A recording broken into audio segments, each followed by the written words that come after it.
Let's see. We live? Oh, we are live. All right. Welcome back to. I'm probably going to rename my channel again.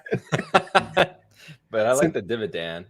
Should I stick with that? Like, Yeah. I can do other stuff like health topics with that, I guess. Mm-hmm. Why not? So I've been saving this for you before we start, just for you. So I want you to tell all your friends about me. What are you? I'm Batman.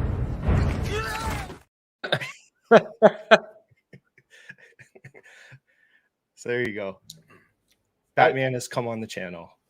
So. I think, by the way, just at the very end, we should have that like dividend talk. Remember, I think you were there in the stream with Strongman. That was. Yeah.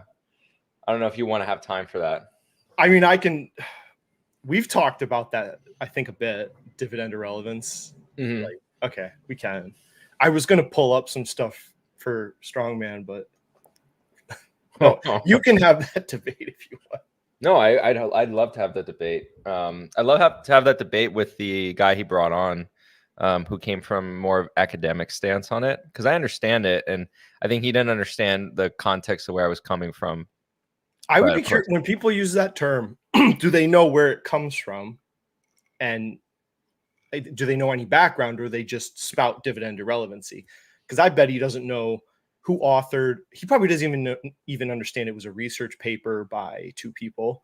Mm-hmm. They had certain assumptions that don't exist in the world when they wrote that theory. Mm-hmm. There's also, I have a whole folder of people that wrote research papers that countered dividend irrelevance later on, but it sounds cool, so they say it. I don't know. Like, yeah, and they always bring up the price fluctuation, but we'll talk about that in its own section. Okay. So let's go with so what's the topic number one? Well, yeah. So I brought this up to Fabio because I haven't made a lot of content lately because I've really been focusing on my fitness the last like 2 months. So something I thought I wouldn't mind talking about, and I know you do. You're working out probably as much as I am. It's important to you. I'm two different perspectives here. So I'm working with a trainer, and so far so good. I'm down like 20 pounds. So this is the most success I've had on fitness probably in the last like 7-8 years. So I found some stuff working. I thought I'd like share it. And should we do a weight check? How much we weigh? Is that a thing? Yeah, my coach, he makes me do it, but it sucks, but I got to do it every day. So. Oh, you do it every day? I do mine once every other like week and a half or so. It's pretty irregular, but I don't do it daily. But I'm sitting at right now about 215 pounds. I fluctuate sometimes depending on if I weigh myself after consumption or anything like that. We can talk about benching and stuff because I guess we're going to segue into like exercise routines because I believe I'm more of a believer in lifting for longevity rather than just I've aged past the desire to lift as heavy as I possibly can. Yeah. So do you want a brief background, maybe the last few years, what we're doing and what you're doing currently? Oh, so I mean, fitness wise, just like exercise. I've pretty much always been like on the heavier side of things. So I have pictures that I can share with the community or people at some point that of my prior physique. And I was pretty shredded, and I was about 190, 185 pounds. When I don't know, I think it's mainly contributable to my bone density. So I have a strong bone density. So even when I'm very lean, even for my height per se, I tend to always be heavier. Even now, like for being 215 pounds, it's still on the heavier side versus what I might perceive to be. And that always hurt me with running sports. I did track a little bit, but I was never amazing, especially at long distance. I was only a short distance. I could only be successful in the short distance. I did the 400, the 200. I just wasn't fast enough to be super competitive in the 100, but I was competitive in the 400, which I hated. And then I did cross country just to kill myself for training for soccer season, which followed. So cross country was abysmal, and the weight and proportion was not ideal for that. But all that, it was a pretty healthy lifestyle, I'd say. And then when I hit accounting hours and also my previous finance job too, those hours, I did put on some fat weight. And so unfortunately, or fortunately for some, but I don't really like, or I'm not striving for that body type. I accidentally bulked like a lot in terms of gaining muscle mass. Because I always was like I believed in lean bulking. I like to stay lean, and when I started exercising again with the extra weight, I didn't like plan it per se, but that also caused me to, I was getting stronger, and I started working out with a friend of mine who he was trying to bulk, and I think that was a mistake. But right now I'm focused more so on leaning out again and not so much the bulking routine. I'm trying to not bulk anymore. I'm just trying to maintain the muscle mass that I have, but also lose body fat. And that's what I've been achieving for the past year or so now. I'm kind of like lean bulking. So what I do is, for example, tomorrow I will do my run, and I will run about 4 to 5 miles. I have and in this heat, so I would run a little bit more if I could, but because of the heat, I kind of limit myself. And I have a running backpack that actually has a water container, and I just Camelback. So Camelbacks, and I just take it out and I drink, so I don't have to really stop too much. And then there's outdoor workout gyms along the trails, and I just will do, pull-ups. I'm a huge fan of pull-ups. I will do pull-ups pretty much every day in every kind of workout. I will incorporate some level of pull-ups and also legs. I do every day. But I dedicate a leg day, but I do legs every day. It's not intensity every day.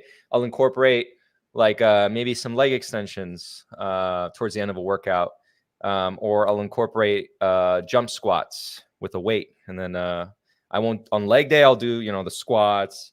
I'll do front squats, regular squats, kettlebell squats. I'll just go crazy with legs on leg day. But I'll try to incorporate some piece of leg. But tomorrow I won't because of the run. So that's where I am now. Oh, go. Yeah, I like during the Army time, I was just basically, doing running, push-ups, pull-ups, sit-ups, just to do Army training. And then when I got out of the Army, I got into powerlifting, which was kind of weird. Powerlifting and then CrossFit, basically. So I got really competitive because I wanted to hit a 500-pound deadlift, which that's why I posted that was a video clip on the thumbnail. That was almost at 500. I think I got it like a few weeks after that. So I got powerlifting. I got it like up to a 1250 combined score. And then I realized I'm going to hurt myself if I keep doing this. At that point, my options were to gain more just weight, like just straight up bulk, fat, muscle, whatever, or start taking like basically PEDs. I think it took me years to get to that point. So that's, you reached your natural limit, essentially? I think so. I never took anything. I'm 100% natural. It did take me probably 4 or 5 years to get to that point, which when I see these YouTubers that do it, you can be genetically gifted, but I don't know. Some of them, I doubt it. But then I did CrossFit also about the same time right after that. And then I hurt myself after 2 years doing CrossFit, which pissed me off because I've never hurt myself working out. Then after that, I got into just sporadic weight training programs, but no the nutrition part I never took seriously. It was just the weightlifting. So I did this for a long time after CrossFit, which I'll link this. I have his podcast and stuff, but excellent weightlifting program. I should have listened to his nutrition advice because it would have worked out really well for me at the time. But great program for beginners. What is the nutritional advice? He just he has a calorie calculator. He doesn't really get into it beyond just how many calories in your macros, protein levels as far as your diet, that's what this one always for years is always dumb. How much protein do you think you need to eat? I think we could spend an hour talking about this. Yeah, I think the general rule of thumb that I know of is just your body weight in protein. That's the traditional answer. Yeah. What is the other answer? I've gone over this so much. Well, at this point, I think to me, just for health, I think 1 gram per lean pound of body mass is an acceptable amount. I think more than that is beneficial, but a lesser degree, I would say. But it's tough, for bigger guys, right? Saying 1 gram per pound of body weight. Can be expensive. What if you're 230 pounds? You're spending a lot of money on protein at that point. So it's tough. But I think 1 pound per lean is a good way to start with people. I think. Go ahead. No, for me, I try to consume a decent amount of protein on a daily basis. Today, I ate a lot of chicken today. I ate chicken sandwiches, which was a little bit of a cheat. I replicated grilled chicken sandwiches. I told people in the call that I'm making 3. I ended up making 2, and the last one I just ate the chicken by itself. I didn't include the bread. But generally speaking, I tend to consume, and it's not necessarily something I picked, but it's what I tend to consume now. And I've avoided eating out, except at restaurants on social or work occasions, and that's it. And then when I'm eating in, it's pretty much meat and fruits, and then throw in some vegetables, and that's it. And I found that just doing that basic routine plus working out, your body almost can't store fat. So all the fat that I had, it started to just shed off of me. And then I felt, pretty healthy energy levels. And then drinking lots of water. That's also the thing. I replaced basically all the fluid I drink. Right now, it's not. But pretty much exclusively the fluids I drink is water. I'll throw in actually some milk here and there. But I don't avoid it per se. So I pretty much just drink water though all day. What do you think of this was the other thing I've grappled with recently, bro splits compared to some sort of push-pull leg type workout, let's say, or something of that variation, or a total body workout routine. I mix it up. I've done both recently. So. Yeah. No, I mix it up. I do that. I do both.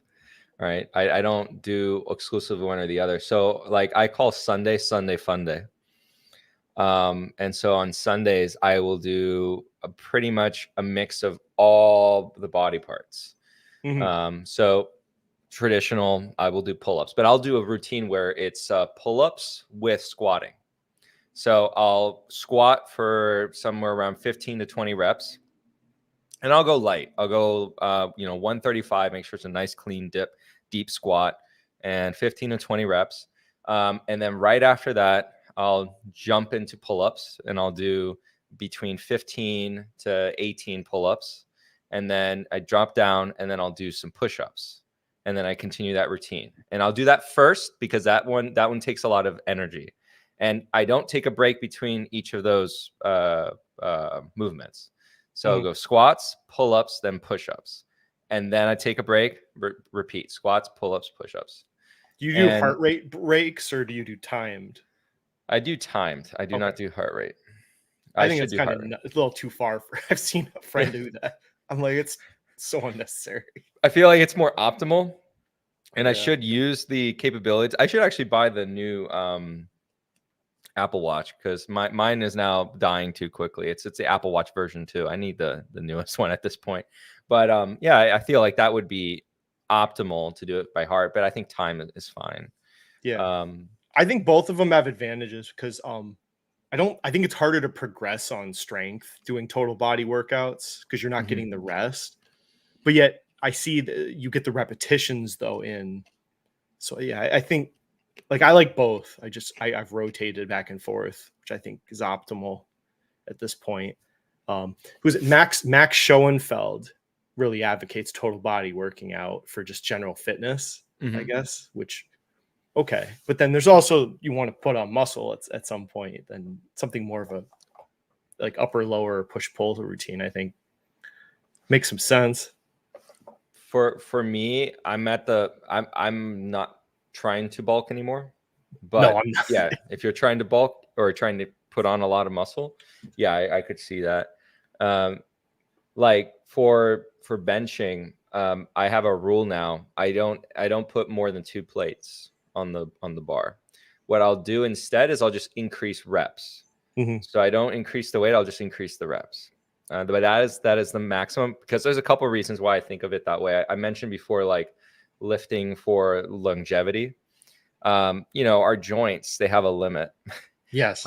And my friend, he's going to be a doctor, but I take his advice very seriously. And as he progresses in his career, I'm going to still always consult him. And he's also one of my friends from childhood. So it's like, he looks out for me in that way. But we were just discussing that extensively, and he recommended himself to me that I don't go above that weight. Even though, despite, it could be like, oh, I feel like, oh, now I'm so cool at the gym because I can put 3 plates or whatever. It longer term, that's not going to do anything good for my shoulders. It gives increased risk that, I mess up with the form, increased risk of injury in the muscle. It's not worth it. So then with 225, I'll just increase the reps. Right now, I'm hitting a limit at recently. I had the video, which I shared with everyone, right? You guys, you remember, I hit 17 in the video.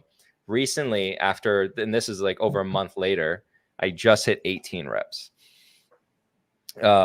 Which now that's like a PR, but I'll keep progressing on that. I don't know if I'll get to the 20 mark, but I'll attempt to. And then with squatting, I also do pretty much the same thing. I actually cap it at 2 plates, but I'll just increase the reps and then go from there. Pull-ups, I do weighted pull-ups. Have you tried weighted pull-ups before?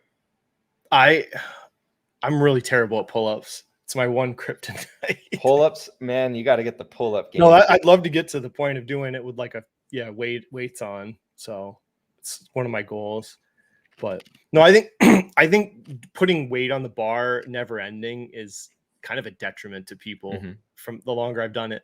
Because when I got to over 500 pound deadlift, like it took everything in me. Like I can't even explain the feel. Like it's just so much weight, and you feel it like in everywhere, and you just feel like you're gonna pop almost. Like because I have a belt on as tight as possible. I have wraps on every part of me that I can, my knees. It takes every bit of your guts to pull that weight up, and I'm like I feel like a disc is just gonna explode at any point. So at that, I knew I had to stop because it was just a matter of time before I hurt myself. I had a friend tear his bicep, and then I saw a guy tear his pec once, and they're really traumatic. I don't know how to describe. Like, you'll hear them, and if you see it, like it's pretty disturbing when you see that. Like because it's not normal. And you'll hear it too. That sound. Yeah, that is foremost the thing I want to avoid. I don't want to ever go through, and I've avoided that when I was in high school. I mean, I saw plenty of athletes tear their ACLs. I think I've seen 3 to be exact, which is plenty. Just to see how the pain they went through. The farmer carry deadlift, where it's alternate hand. I really wish people would stop doing that because it puts your bicep in the hand that's this way.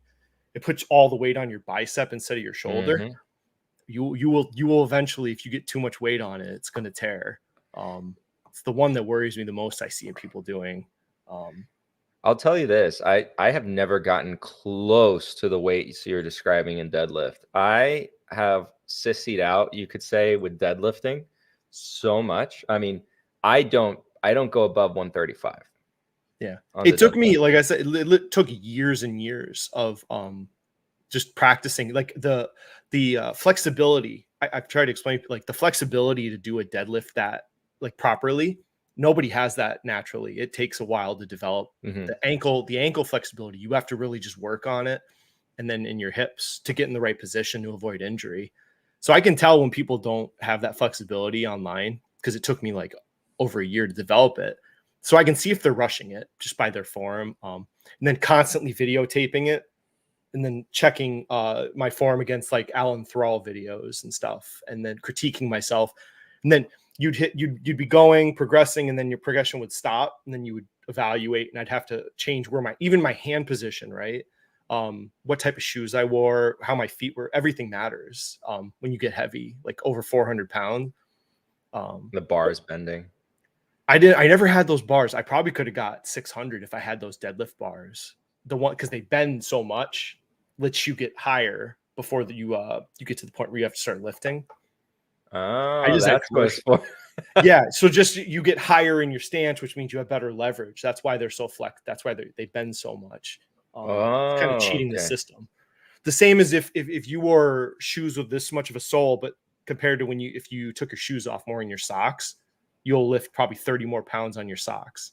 Just that little bit of rubber makes a big difference there. But These are the strategies. I know. But I gave all the powerlifting for life. It's not healthy, I don't think. Like I'm with you. I'm focused on health now. So There is something to be said about lifting some heavy weights with and this is what my buddy was telling me about, giving stimulus to the fast twitch muscles. That is one of the muscles that deteriorate the most in our older age. So lifting heavy helps us retain those muscles healthier. And but I don't think so you probably don't need to do 1 rep maxes, probably, right? Like maybe no. 3 rep like max effort, I guess, right? Yeah. As long as it just has to be lifting heavy. Mhm. Yeah. Lifting heavy gets that out of there. And there is an exercise that I don't know if you've tried it before. It's really good. There's another one that was shown to me by that same friend. It's like it's a deadlift, but it's a weird variation of the deadlift. You go backwards. So it's behind you. You have to do lightweight. It is not a heavy. Oh, I've seen this. Yeah. Yes. And it works a lot your glutes, like a lot your glutes and your hamstrings. That's where like the main focus is. So if anyone tries this, it's behind you. You hold the bar behind you and you go down and it basically brushes up against your calves all the way down. You have to keep it straight. And that's also the key. You have the key is the technique. And you do it with a lighter weight than what you do in your standard deadlift. So I did it with the same 135, and it's kind of a weird thing to do at first. It takes a lot of like practice and repetition, and just trust me, do not do it with a heavy weight. It will feel very weird, and you don't want to mess up. Actually, do it on your first many tries. Do it with a very lightweight. And just get the feel for the movement. Yeah. You're about to show us an image there. I saw it. Well, if someone wants to get into like powerlifting, like this is definitely a book you should get. So from Mark Rippetoe, or is it the perfect Rippetoe? Squat there? Yeah. So he explains in detail how to do those types of lifts. When you squat, do you get the knee straight, or you stop right before the knees get straight? I don't do barbell squat anymore. You don't do barbells. What do you do now? I'll do kettlebell. Actually, I don't even do front squats either with a bar. I'll do lunges with like dumbbells, or I'll do goblet squats, because we have like 120 pound kettlebells, so I can hold them up and squat. I just thought it's too much of a risk on my back, I felt, after a while, just for me. But I don't think it's a bad exercise. So I don't know if I've never shown. I guess the community, no one on YouTube has seen my my leg development. I know it's like a weird thing to show people, but and I almost want to be careful how I say it because then Sam's gonna but here I think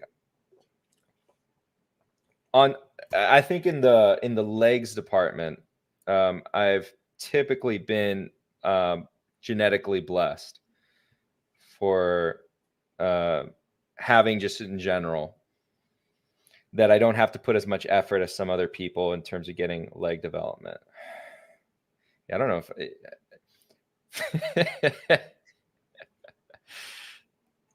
yeah, I'm not going to show. I guess then Kiwi Sam's going to love that one, but so I guess the main push of this would be because we're both working professionals for people watching. So like, how do we implement this while we're obviously not full-time fitness YouTubers? So how do you not quit on exercise and fitness so you can, enjoy your investments, hopefully, and live to be 100? What's the point of all these because I've seen some of these finance YouTubers and I'm like, they're not going to live past 60. They look like shit.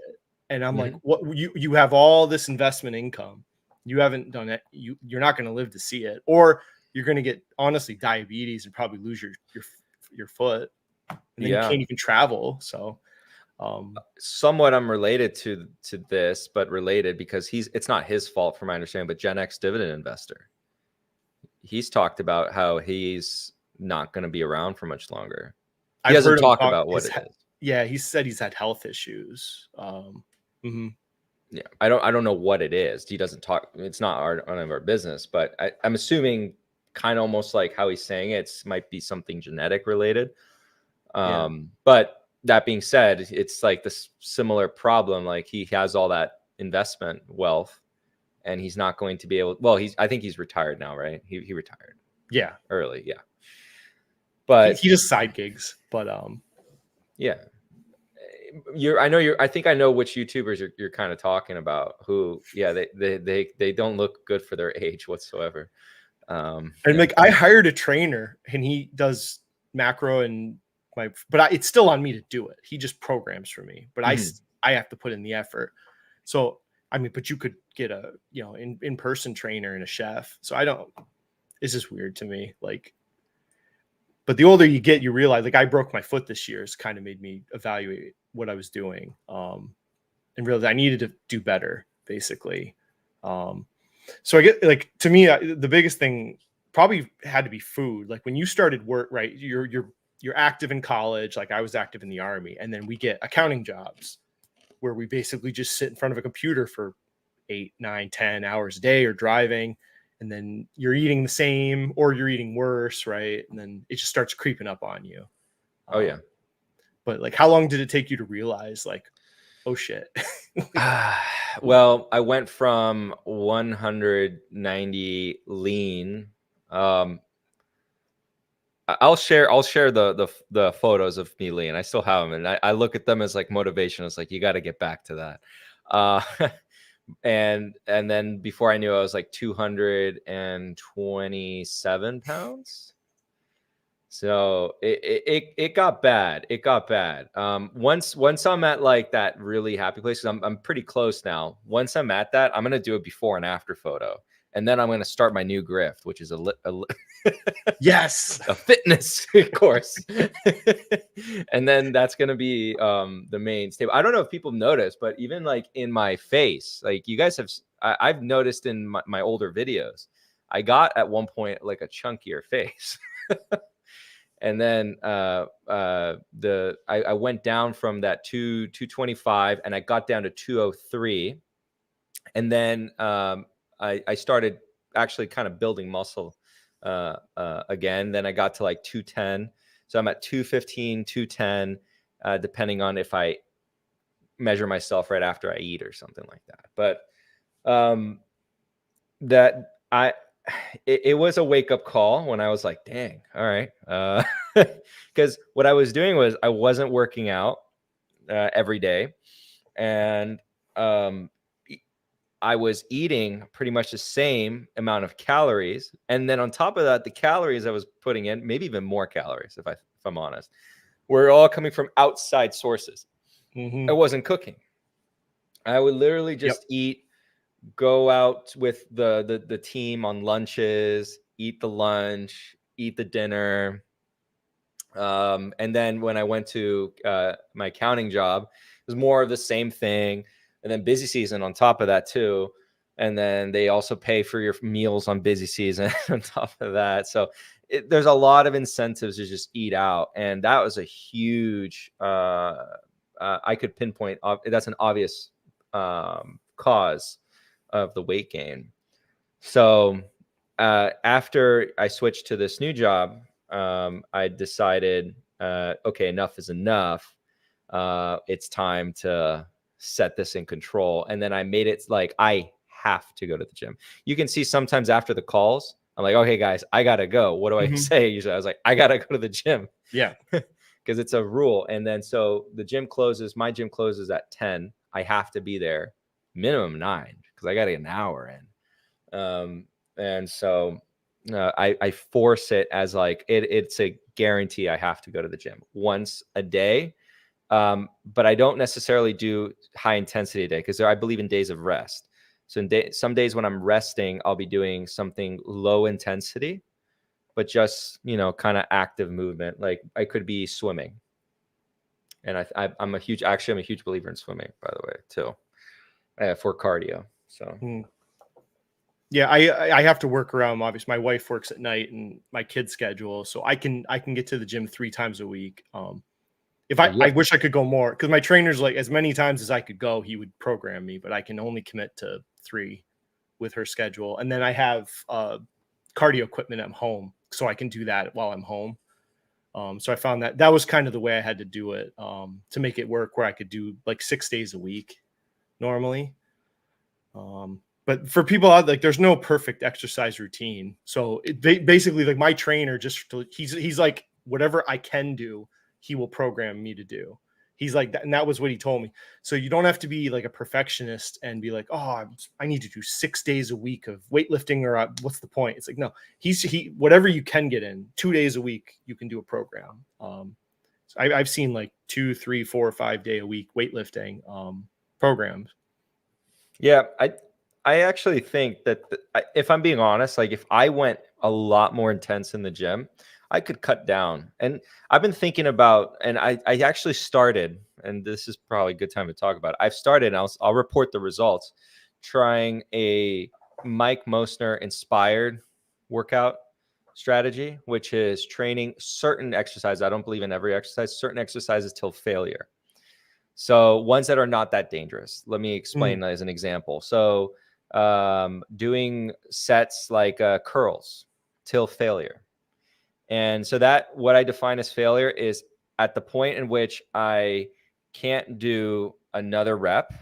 And then what I'll have to do is lay it down and don't drop the weight. Kind of just do like a, movement, something like I'll be like doing like a shrug movement, just moving the arms a little bit, and then go and do one more right after that or attempt to. And then that will be the moment I consider, okay, that was failure. And then I'll do the same thing with, I don't really do that with shoulders because I'm scared of the shoulder, but I'll do that with bicep curls. I'll do that with lunges. I won't do that with a squat. I won't do that with a bench press unless I have a spotter for obvious reasons. So not compound movements. Yeah. You want to be careful. Pull-ups, absolutely. Push-ups, absolutely. Just things that, if you think about it, could I get hurt in that exercise? I'm not a believer in doing that one till failure. But a lot of the machines, like tricep pull down, absolutely. Leg extensions, absolutely. Leg press, yes. All of those till failure. Did you know? So the guy that created the Nautilus machine system, I read his book, which it was his protege wrote it. I'll find it. I'll send you the link if you want. It talked this dude was like some crazy South African like safari hunter, and he developed this system weightlifting. I'm forgetting his name, but the Nautilus machines were designed for that purpose, to literally go to complete muscle failure, to the point like you can't move your arm, you're screaming in pain. That's what he designed them for. And there was a specific circuit, and there was like studies done at, I think it was the University of Florida, and they did test subjects. The muscle gain was amazing for these test subjects. I'll have to find the book later, but it's really interesting to read, because like the way people use those cable machines is not what they were intended for. Yeah. Where people just wander around and just do a little bit and get up. And I think that there's something to that training style of training till failure, because if you think about it, your muscle, in order to gain strength and to gain, or increase muscle mass, let's call it lean muscle mass, it would make sense that your body is trying to adapt so that in the next situation where it faces that challenge, it will be better equipped to do so. So you got to put your body in that position where it's going to say, oh, I need to adapt to the situation. So if you're not training till failure, you're not going to be stimulating the body potentially enough to trigger that adaptation. Now you could change that up and do a lot of volume, because I know a lot of volume does work too. I mean, plenty of athletes do the volume route, not the train till failure route, and it still works out. I think that with the high intensity training, you actually, if you are in a rut for the gym or rut for time, like you don't have much time to put into the gym that day, I will incorporate that style. So I'll do every rep or every set till failure. That's safe. I'll do it till failure. This is the book. So it's a very interesting read, just to see where the whole cable machines came from in the first place. Yeah. So this was the guy that worked with the guy that created it. But there were some before and afters in it. I probably can't find, like here. I think that was one of the test subjects. This guy. Wow. Yeah. So, interesting read. In 2 weeks. 2 weeks. Yeah, but like we wouldn't do that. When you read the descriptions of what the training was that he was doing, like you wouldn't do that. You'd have to have someone help you torture yourself to the degree that he was. Because your brain sometimes is like, nah, I'm not doing it. No. And You think you're going to failure. And I saw a video of what he was doing to these people once, I don't even know where I found it. Like, you wouldn't do that to yourself. The way he was telling them, like they're shaking. He's like, you got 2 more in you. And it's like, oh my God. But it's an interesting book. I got to hire someone to follow me around and tell me that you got 2 more in you. More. No matter what, I tell them, no matter what, the scene in Harry Potter with, oh my gosh, I almost said Gandalf. With Dumbledore, and he tells Harry Potter, no matter what I say, don't stop feeding me that water. Yeah, that's what I need the trainer to be there. No matter what I say to you in there, you don't let me stop. Let's see. Okay, I bench more than you, Fuhat. So, anyways. Anyways, I guess so. Training wise, the most important thing though for working professionals, it's the food. It's 100% food. Like that's what I'm finally have got. I think the nutrition part. So it's actually helping me because my workouts aren't really different. It's just the food part. Yeah. But I think like CrossFit was a failure for me because it was so intense that I was so tired after doing like an hour straight of CrossFit, like crazy hit training. I would go home and just go get like McDonald's, and you just don't have the energy to cook or to eat properly after that. Like maybe some people have like superhuman genetics to do it, but I started gaining weight. I felt like I got like less healthy doing that type of working out. And I realized I don't work out that strenuously anymore, actually. And it allows me to focus more on like the food preparation. I have more time for that, and I'm not so tired. So I think that's the part I was missing for a lot of years. The nutrition's the primary, and the exercise is like a supplement to the nutrition portion. Abs are made in the kitchen. Yeah. Yep. Yeah. Yeah, because I think most of the longevity component that we're talking about, living longer, is from the nutrition.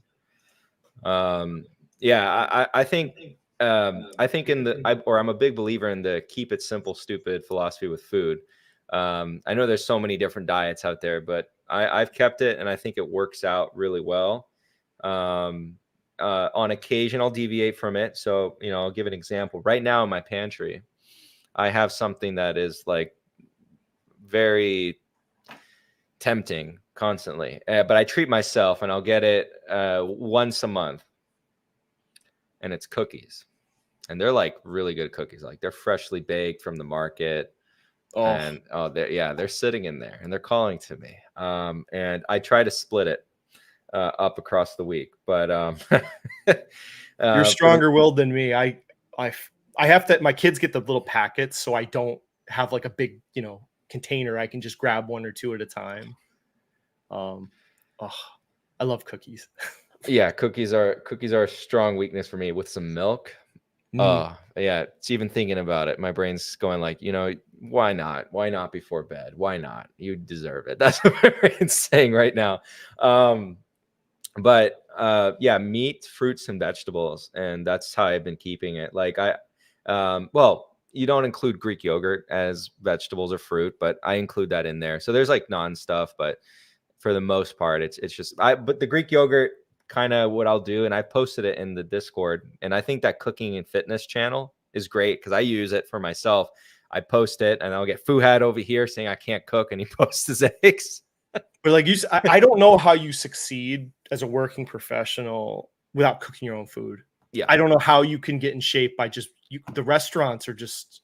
I don't know how you can, because you really got to portion, and you can mix things up. And I mean, I've seen a few people say they go to like Chick-fil-A every day and get grilled chicken nuggets, but I don't see how that's sustainable. Like you have to buy groceries and you have to cook and plan your meals. Otherwise, I don't see how you succeed otherwise. What's also, it all melds together, I think, because I also think about it, and I believe it or not, people who are listening, I also think about the savings component of food. And I look for ways I can save money on, different parts of life. Food is one of them. Food is a huge like money pit. If I was somehow immortal and didn't need food and only needed to eat food for fun, and I could just live off like the sun, I'd love that. Because at that point, all that money, if you think about how much money you spend on food a year, you could be doing that and putting it to your investments, etc. But point being is eating out like little by little just taxes you. I think you're getting a Subway sandwich. What is that, like $8, $9 now? Oh, it's probably almost $20 to get a Subway meal now, I bet. What? $20? Oh, you're including drink and all that. Like, yeah, I don't go. I don't sandwich. Yeah, I don't go there anymore. But I know that Dex. I had some comments on nutrition that maybe I'll just read these comments and you can critique me if you want, or say what you think. These are just things I've thought that have worked for me so far. How I'm going. First tip I noticed, I thought I was eating less food than I actually was, and then I started tracking. I realized I was way overeating. Like what my brain and my eyes were telling me was not right. That was the first thing I noticed. Yes, that is so, because in my brain I was so convinced I was only eating like 2,000 to 2,500 calories. Then when I started tracking, it's like, oh, you're not even close to that. I was probably 4,000 a day, I bet. Because like you think, okay, 1 cup of cereal. So you think, oh, you fill the whole bowl, and that's 1 cup. And then you actually do the weight, and it's like a third of the bowl is 1 cup of cereal, or how much pasta you eat. And it's like there's no, like, if you're overweight, it's because you cannot understand portion control. So that was like a lie you tell yourself, I think. Yes. I'm by the way, what you just said is crucial. If you're overweight, it's probably because you lack portion control. I am a huge believer in that, because there's a lot of people out there that, claim, oh, my thyroid problems, etc. Blah blah blah. No. No. And then No, I know now. Yeah, always I will go crazy, you don't tell you just, I don't know, you lie to yourself, or maybe you're just not noticing it, but you're definitely eating more than you think. And then the one thing I've noticed too is this: there's large periods of time now that go by where I can't eat if I stick to my calorie goals. So it's like the boredom part does creep in almost, where you're not even hungry, but it's like you might go 3 hours between food, like twice a day. If you're eating like 2,000 calories, you cannot unless you're eating 200 calories every hour, but then you're never going to eat a meal. But so there's large periods of time that there's no food. I've gotten more used to that, but it was kind of weird at first. I don't know. It was like I don't know if it's hunger, but boredom feeling. You know, a strategy, it's not because I do intermittent fasting on purpose, but it is a strategy that, like, there generally isn't really much breakfast stuff that I like or fits within my current strategy of consumption. So when I wake up in the morning, I'll have like a handful of berries and I'll run to work, and I'll be at work. I'll have coffee maybe, or tea. Tea is actually, I switched more tea for coffee lately at work, because the coffee frankly isn't that very good.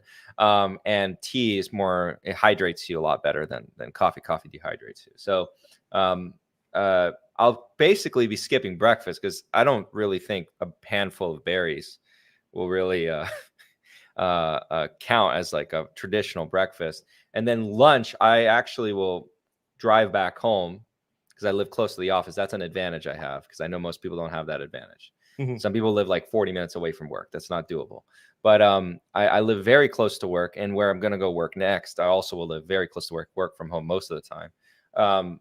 And I'll cook my lunch. And I actually invested. Oh, by the way, I don't know if you have one of these, the Ninja grills. Like, they're phenomenal. I have their air fryer, and I have a coffee pot from them. But well, they have this grill thing that's an air fryer, smoker, and grill all in one. Oh, and it is the easiest thing to use, because I can kind of almost like leave it alone. So I tell it basically, it gives you the instruction on what settings for what kind of meat. And then, like, oh, chicken, you put it on medium, and you set it for 14 minutes, and it will produce phenomenal chicken thighs. So like the chicken thighs at that temperature and that settings, phenomenal. All you got to do is salt it and just like throw it in there, and then it will tell you when you need to flip them. oh, nice. And then it's like no effort, zero effort. Just literally throw in the chicken thighs. I should check that out. And Their air fryer is so essential. I have to like. Well, look, you wouldn't even need the other air fryer, because it's an air fryer.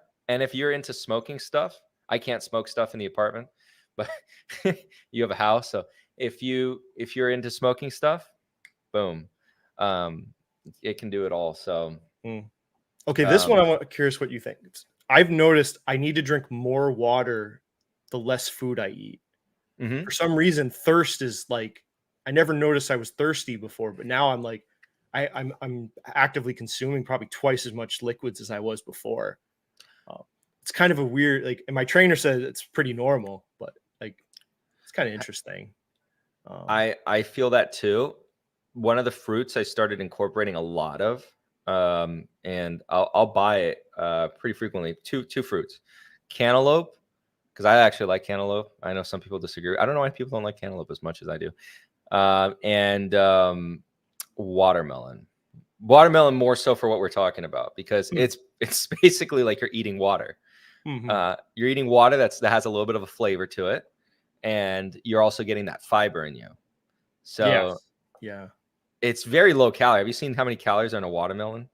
Yeah. You're I just don't like watermelon, but I do strawberries, raspberries, like same idea. Yeah.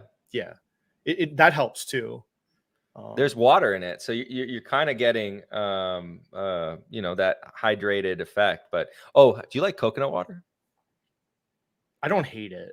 You don't hate it? Wait, have you had not the boxed coconut water? Have you had the ones in the box? Okay, they are for everyone. I haven't cracked a coconut and had. I've had. It's the closest thing you can get to cracking the coconut. The bottled ones. and they're more expensive, but now and again they're worth it. So I'll try it for you. I've only had the box. I'm going to give you a brand to try it. Harmless Harvest coconut water. All right, I'll write it down. So yeah, Harmless Harvest coconut water. You can find them at typically your local grocery stores. Again, it's not something you should consume all the time because like they're significantly more expensive than the boxed one. But as far as like a quick hydrating sugary drink, and if you like the pulp one is going to be better for you because you get that fiber benefit. But if you don't get the pulped one, it's fine. It's like a hit of potassium. You get a lot of potassium from that. But it's good. It's good. Okay, this was the one that I've really. I know I failed at this, but I'm doing okay because I've had there's been a few days where I've fallen off my planned meal, like kids stuff, or I'm stressed out, and I would eat the wrong thing. In the past, I would just binge the rest of the day and say, F it. The whole day's lost. But now it's like my coach was like, no, still hit your calories. Just don't worry about your macros when you do that. Like at that point, because you failed on the it's not going to work out the way you thought your day would. But in the past, I wouldn't recover basically the day. Like if I had something wrong, like a slice of pizza, I wasn't supposed to. I think that's the big. So like, say you're going to work and you just lose control and you go get like a McDonald's English muffin, but then you're just like, well, the day's shot. I might as well splurge. And then you would just eat right all day like crap, and then you could erase a whole week or 2 weeks of progress in that sitting. I hate that about the human body. Yeah. That's why I think like I've had to, and it's hard because like you're in you're hungry a lot, and then I'll have like 2 slices of pizza, and I'm like I have to regain that control, even though I'm tired and hungry, and not keep going. And my coach has helped me with that. I'll say, and that's where I think the biggest that like people will fail at that. That's the thing. You'll be because you're going to be hungry in a calorie deficit and tired, and then at one point it's just going to hit you. You're just going to start eating like crap, and you got to stop, and you got otherwise like that's where I bet 9 out of 10 people fail, I think, at doing this, and how I failed in the past. So it helps a lot to have that trainer to keep you accountable. In the past, I had a trainer back in the original days, and they gave me like a workout routine, etc., diets, and I think it does work. After a while, after you think you kind of get in that routine, you can get past it. But especially getting that jolt into that lifestyle, I think it's super helpful. Mm-hmm. And people should really take that seriously. That's an expense I think is worth it long term. What was that comment? I do that, but with alcohol. Oh, I had a beer, day's ruined. I wake up Caleb. Oh, that's too funny. Oh my god. All right, I have one more comment and then we could talk about stonks. Well, if anyone cares. Fabio wants to talk about dividends. We were Trojan horsing stonks into fitness. The only other thing I had was find snacks that are high in protein and carbs and low in fat, because save your fats for meals. It's the one thing I've noticed to help me, because then you can have more flavor in your meals. What do you think of that? I don't know if I'm probably weird in that I don't snack. Oh, I will have a I'm not a huge snacker. I really am not, but interesting. Yeah, I don't snack. I have no snacks. The only thing, if someone came over right now and we're like, oh, let's watch a movie, I'd have to think about, oh, I got to go buy snacks, like, because I don't have anything to give anyone. Yeah, I don't have a lot. I have like these popcorn spicy queso chips.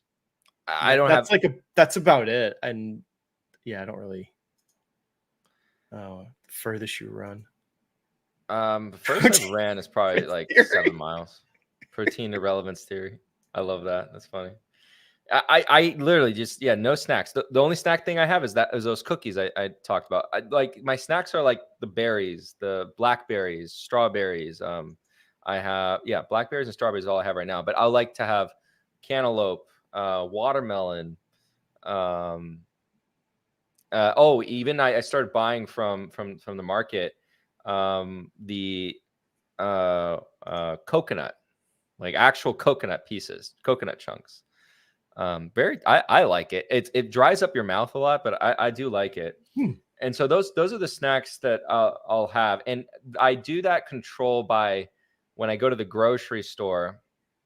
I just make sure I avoid selecting those any other items that cause. So if I have no options here to snack, and the only option to snack when I'm hungry, like right now at nighttime, I'll be like, I need a snack. I can go in there, and what are my options? Berries, watermelon, cantaloupe, Greek yogurt. That's it. I don't have anything else. I can make the Greek yogurt, more sugary by adding honey, because that's all I have. And well, remember, like I said, right now I have those cookies. Like, The other thing, dangerous. My wife used to get the big bags of chips, but we get the small little 150 calorie bags. So if I do grab chips, I know it's just that.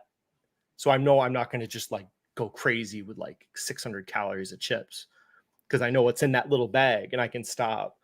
So that's people. If you have kids, you might have no choice. Have some chips in your house or cookies. Correct.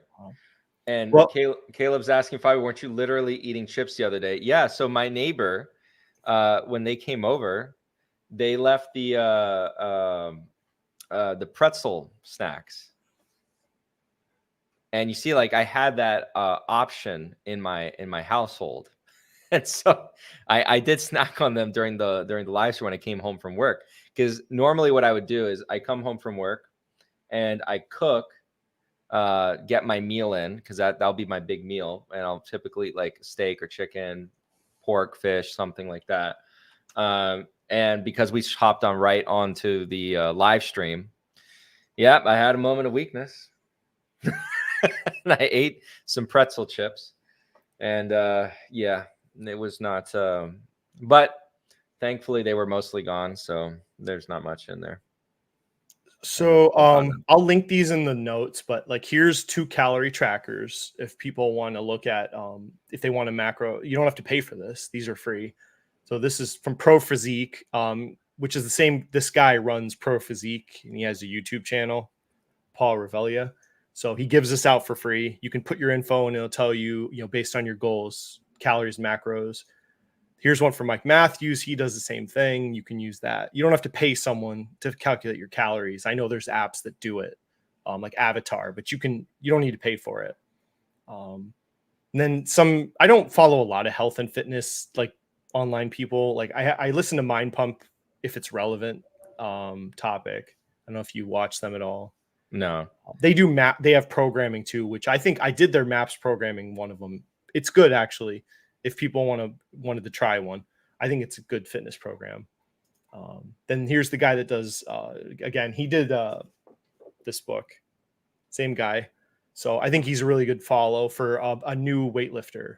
He's really good person to follow. This guy, if I could give you one YouTuber, anybody watching, this is the guy you should follow.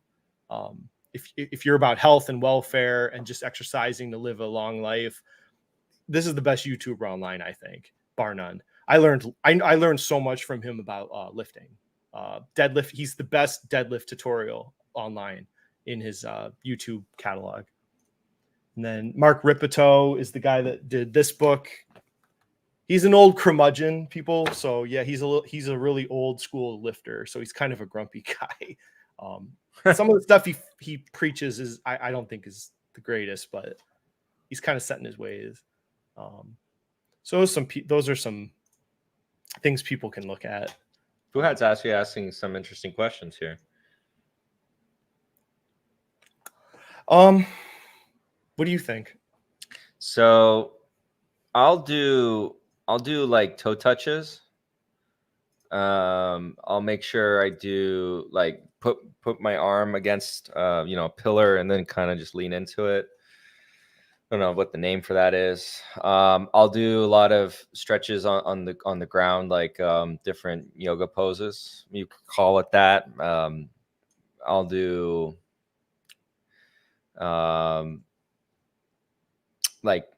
you could say after leg day, the man on the beach stretch. When you cross your leg over the other leg, you put your arm and then you push. Yeah.